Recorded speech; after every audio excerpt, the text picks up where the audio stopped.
Right here in Tiger Stadium today, Tennessee plays LSU. I'm optimistic of the Tigers' chances, so much so that even Brian Kelly appreciated it. What are you most excited to show the country when facing a top 10 team on Saturday? There you go. I like that. Much more upbeat. You get 2 questions.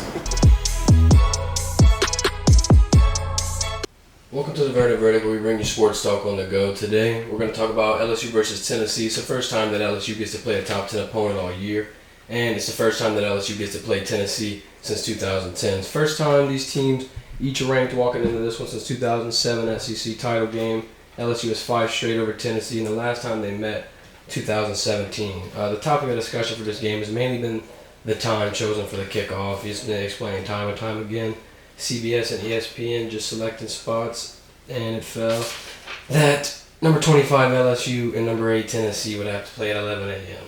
But despite the popular opinion, LSU's rather successful in these times, 8 consecutive pre-noon kickoffs, and we talked to Malik Neighbors a little bit this week who told us that in the pre-game kickoff or in an early kickoff, you're not drowsy, you're not waiting around all day for the game to start.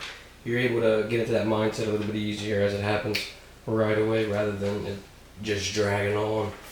Notes for the game: LSU's won 13 of the last 14 SEC East games at home. They've only allowed 3 second-half points against the SEC this season, 14 straight second-half possessions without giving up a point.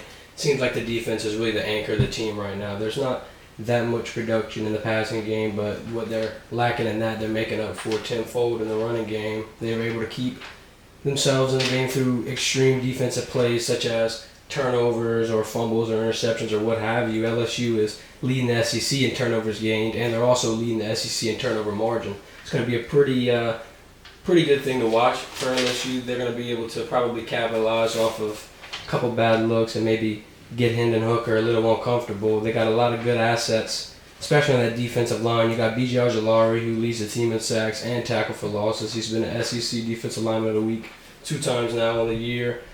He stepped up big, especially with the loss of Mason Smith. You have plenty of other guys stepping up. True freshman Harold Perkins is 1 tackle behind the team leader, Jay Ward. He's really shown some true flashes of greatness early on. A lot of freshmen have, upped the ante and bit the bullet pretty quickly here in their college career and shown great skill. Emory Jones, one of them, Will Campbell, another, just to name a few. I think the defense can put up a pretty good fight against a tough offense. This is going to be one of those games where opposites are gonna come to a clash here. You got LSU, who's the number 1 red zone defense. They've only allowed 4 touchdowns. They forced 3 red zone turnovers, and then you got the number 1 red zone offense. Tennessee, it seems like they're getting a little more calculated on the offensive side, but on the defensive side is probably where the mistakes are going to be made and where the game is going to be won or lost. I think that LSU is going to be able to put up a good fight and stop them a good amount of times. It's going to be up to the offense to produce and kind of get them out of the tough situations that Hendon Hooker is going to place them in.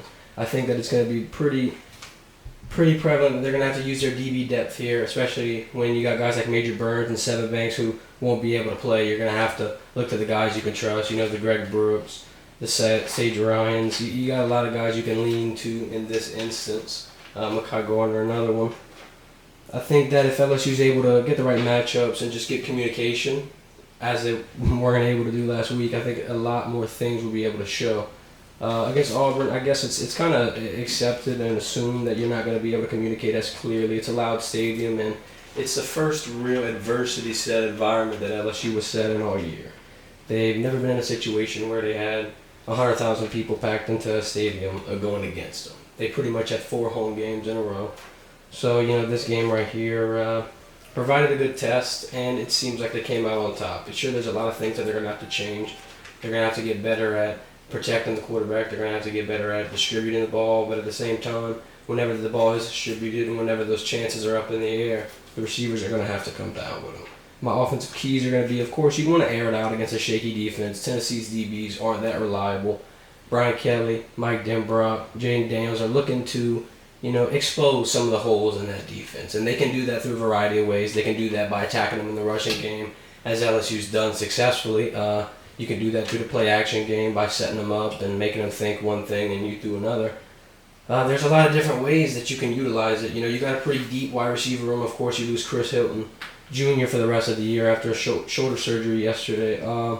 But other than that, it looks like the depth is still there. Armani Goodwin's going to be taking some more time off, but Garrett Dellinger returning for that offensive line, I think, will provide a good boost. Garrett Dellinger was out last week. You definitely saw that he was needed and that he was missed, and that cohesiveness kind of changed because LSU's offensive line was trending in the right direction after starting 3 different units through 3 weeks. But with Dellinger returning with his cast, he's going to play through, that despite having that hand surgery last week, it seems like that's going to be potentially the missing piece for LSU to find passing game, continue with the run success. Also I would hope that you incorporate the bigger wide receivers, your bigger targets in the blocking game as well to preserve that offensive line energy. You don't want these big guys getting tired early, especially when this is another game that's going to go down to the wire. All in all, effective communication is going to allow for the Dogs. Jaden Daniels, he has no interceptions right now, so I wouldn't want to put Jaden Daniels in a situation where he's going to blemish that, where he's going to turn the ball over.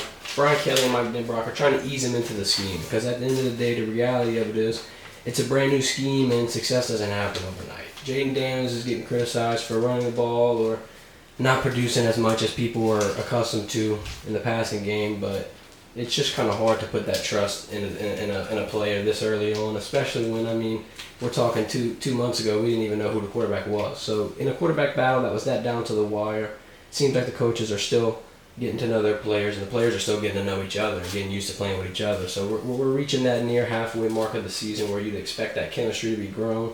I think heading out of the bye week after that Ole Miss contest, heading into the Alabama game at home, I think that's when LSU, will be at its peak chemistry, peak confidence, and that's when we really be able to see LSU enter that Tiger football that we're all used to. The spread says that LSU, is going to be 3-point underdogs.